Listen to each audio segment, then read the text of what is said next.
Uganda mukama yebazibwe. Amen. Akakwatire. Kakati daddy fefe twayimusanga empisa.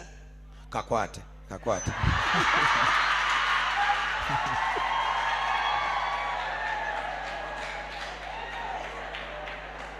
Daddy twakolanga eddogo. Bannange wuliriza bwe bayimusanga. Listen. Kakati ng'osobola ogenda ku malaalo. Wulira. Ne bakuwa empiso n'akaso.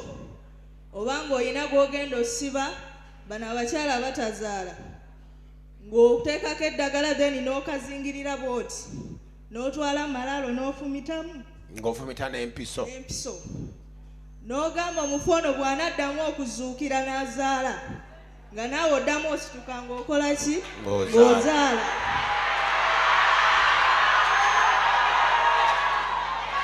Then amalaalo ago gaabanga ganjawulo nga waliwo abafudde nga tebannazaala, nga waliwo abaana abafudde nga bato, nga waliwo abafudde nga tebafumbiddwa, kati nga buli omu olina w'omukolera ky'oyagala.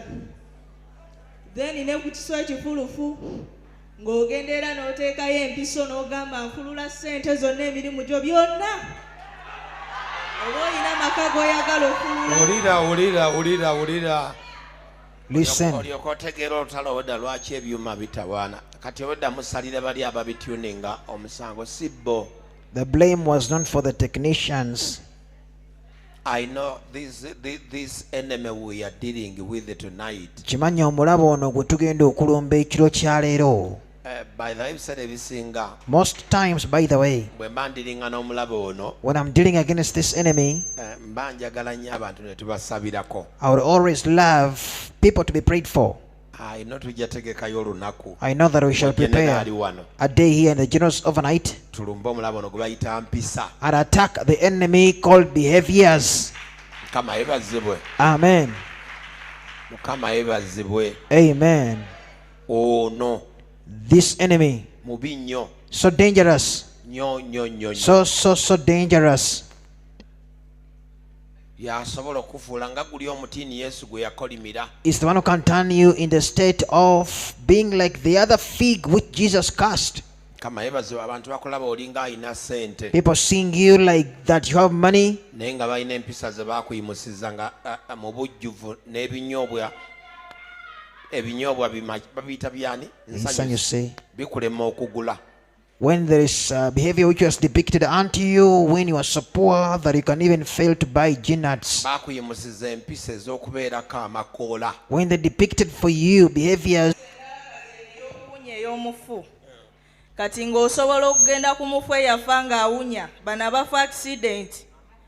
Kati oyo gw'okolerako eddagala be babantu bawulira awunya omufu paka.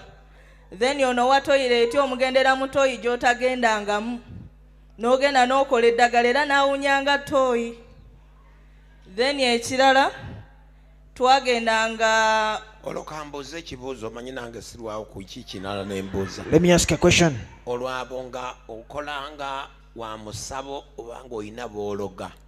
Kati nga nina gwe nkolerako. Kubanza nalina omukono ogukola eddagala nga ne bw'oba weeyita otya. Nkukwatamu ne nkutereeza.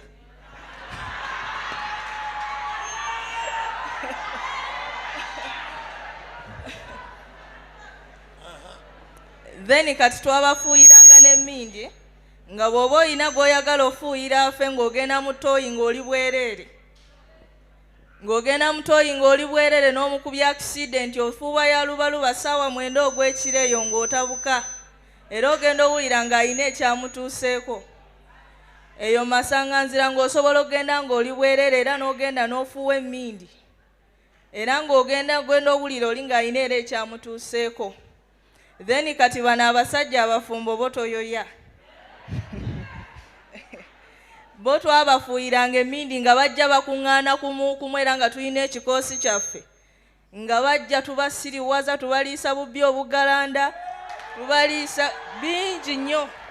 Kakati n'owulira gwe badde tobimanyi waliyo.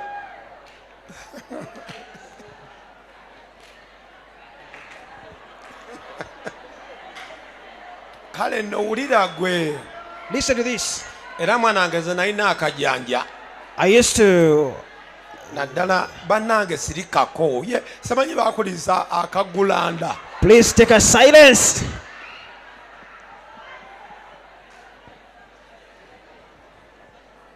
Lolina ina akajanja kayitirivu. By then I used to Don't be easy. Mwenna muze kulwa bujulizi mujja tuwa ku next Tuesday.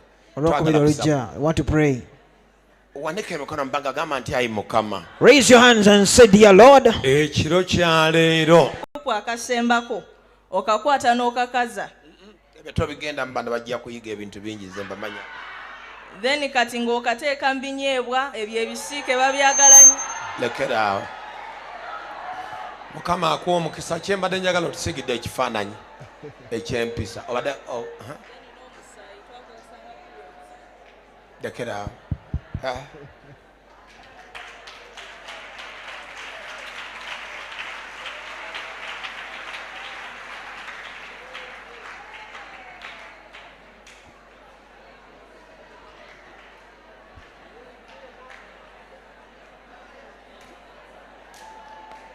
Banange kiki leeta dakiika